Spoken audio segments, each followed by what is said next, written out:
Welcome to Fordham Live Sports. I'm your host, Diego Martinez Reyes, and I'm joined by two of the most knowledgeable people in the sports game. We've got Isabella and Matt, and today we're going to be wrapping up this NFL week with your top 5 most entertaining games. Matt? Yeah, game number 5. The Colts versus the Chargers. Ooh. Daniel Jones continues to play great. The Colts, however, 6-1, the best record in the NFL. I personally don't think Daniel Jones is all that great. The last time he had a good defense and an all-pro running back, he made the playoffs. I think it's going to happen again. I would have to agree with you. I think Daniel Jones and running back Jonathan Taylor just kind of had that connection. And for 3 touchdowns and 94 yards from Taylor, that was a pretty awesome performance. But I don't think Jones could have done that on his own. Definitely not. Having a real offensive line just goes to show how much it means to an NFL quarterback. He struggled all those years in New York. Finally gets out. But there's always I kind of want to take a little bit of a disagreement because I genuinely do think that this is a new Daniel Jones that we've really seen, and yeah, Giants fans know this all over the place that yeah, there are glimpses of what Daniel Jones was offering, but we've never seen a more complete version of Daniel Jones except for these 7 games of the NFL season here with the Colts. I think you ask yourself, hey, what did Daniel Jones lack a lot of with his time in New York? And that was a lot of confidence in those little moments because, I mean, in New York, the O-line had given him no protection whatsoever. And so he had little time to make each decision and kind of go into those. And, that's a night and day. This Colts team is looking confident. This Colts team is looking again, night and day from their past a couple seasons ago. And I mean, that starts with leadership. And I think you have to ask who that leader is. There's nobody but Daniel Jones filling in that role. I think he showed glimpses of it in New York, but nothing as what he's doing in Indianapolis now. Let's go to game number 4. Yeah, great game. I've heard rumors around this studio that it was called the Unk Bowl. Yes, I heard from reports across the internet that it was called the retirement home. But whatever you want to call it, our next spot on the list is definitely going to be the Pittsburgh Steelers taking on against the Cincinnati Bengals. Aaron Rodgers versus Joe Flacco, 2 elite quarterbacks that many and most have said that they have hit their peaks a long time ago, but both showing brilliance. Talk to me a little bit about that. Yeah. I mean, they've both been in the league what feels like almost 20 years now. They're definitely the oldest guy on the field. They're 2 of the people that have completed the Jersey Rainbow. Yes, they've played for lots of teams, the 2 of them.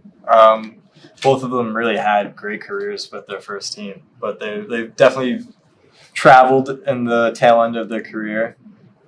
But I guess age is just a number, and they're proving it. I mean, I guess not. I mean, 4 touchdowns by Aaron Rodgers and 3 by Joe Flacco. I mean, you're talking about guys who, I mean, we talked a little bit about Daniel Jones and his young spirit. We're talking about 2 of the most experienced quarterbacks in NFL history here. 41 and age 40. Yeah, when you have these 2 situations in Pittsburgh and Cincinnati, I mean, only in Pittsburgh and Cincinnati.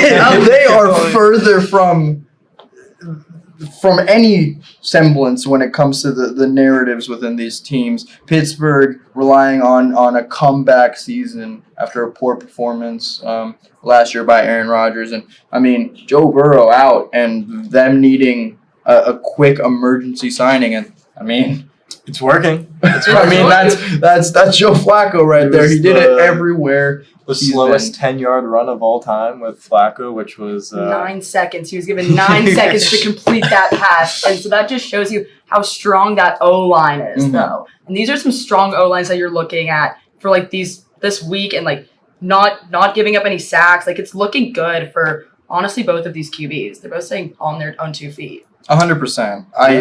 I think a close game, 31-33. But, the 2 interceptions that Aaron Rodgers really gave up, I think that gotta gives it to Flacco for the better performance. But, I mean, to praise a little bit about Rodgers and his experience, we're going to talk about a guy who backed him up for 3 years. That's Jordan Love and his Green Bay Packers, which takes their 3rd spot for the most entertaining game this NFL week.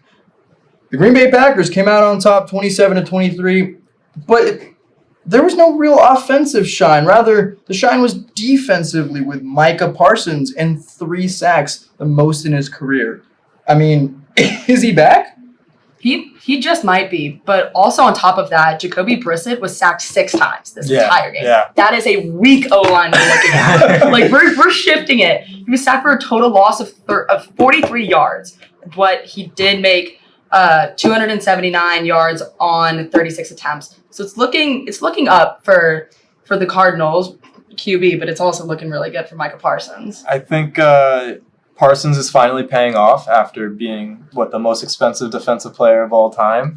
I think Jerry might be regretting trading him away, but I also think the game before this, Cincinnati and Pittsburgh, is just a perfect sign for Jordan Love that it takes a while to be a good quarterback in this league, and I think they'll stick with him. He's shown that he can do it. I think they might need another receiver or two, but they look strong in that North Division that can sometimes be very challenging. I mean, yeah, a tough one, especially with teams like Chicago and Minnesota, especially Chicago being a very surprising team this season with their performances. But they're the only team that has scored over 21 points in every single game they've played all season. Talk about offense. Talk about Caleb Williams, Heisman winner. Yeah. But I don't know, man. Jordan Love is still competing for that best spot in that division. But, I mean, this was a gritty win for the Packers. They're 4-1-1. I expect them to be a lot better now that they're getting into the thick of it of the season. I mean, this is a Packers team that bet almost everything on their defense this year, and they're just now clicking. Yeah. I mean, that's positivity right there if you're a Packers fan. And then going on to game 2, another good defensive game for at least one of the teams. New England against or Vrabel against his old team with the Tennessee Titans. Cam Ward, first pick in the draft, still kind of struggling. Tennessee, of course, just fired their coach, so they have a lot of problems with the organization.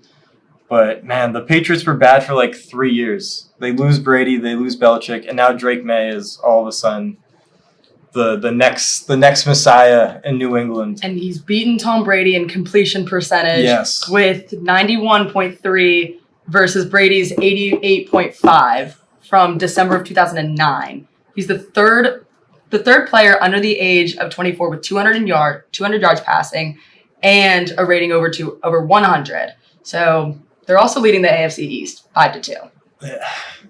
They're just the luckiest team in the league. I don't know. I think lucky is the word. I don't know if lucky is the right word. Well, getting 2 elite quarterbacks in Tom Brady and now Drake May. I mean, that's pretty lucky if you ask me. They deserve more bad football, and they're not getting it. But that's Boston for you. If you want to talk bad football, we have a last number 1 game. It was I'd rather we didn't talk about it. It was 3 scoreless quarters from the Denver Broncos. The New York Giants had it in the clear, and then the Broncos did what they always do, and they come back in the 4th for a final score of 33-32 with a game-winning field goal and a field goal that was missed that went along with Jackson Dart's rushing touchdown that he literally just ran, and then he just put the ball into the end zone, nothing else. And it looked great. He had an interception too, but I think Jackson Dart's really trying to find out what it means to be a Giant now. Yeah, that's Giants football for you. 4 touchdowns. Jackson Dart threw for 3, and we can't kick an extra point. Defense played well. Offense looked great for a rookie quarterback. But yeah, 33 points in 1 quarter it has to be a record. It was a historic comeback. And with that historic comeback will come the end of our night here. Sorry to cut you off, but no worries. For Diego, Matt, and I, we wish you a very good night from Fordham Live Sports, and it is a production of FMH Studios. And see you next week to round off week 8 of the best games, and we will send it now to Ford Field for tonight's Monday Night Football featuring the Tampa Bay Buccaneers versus the Detroit Lions.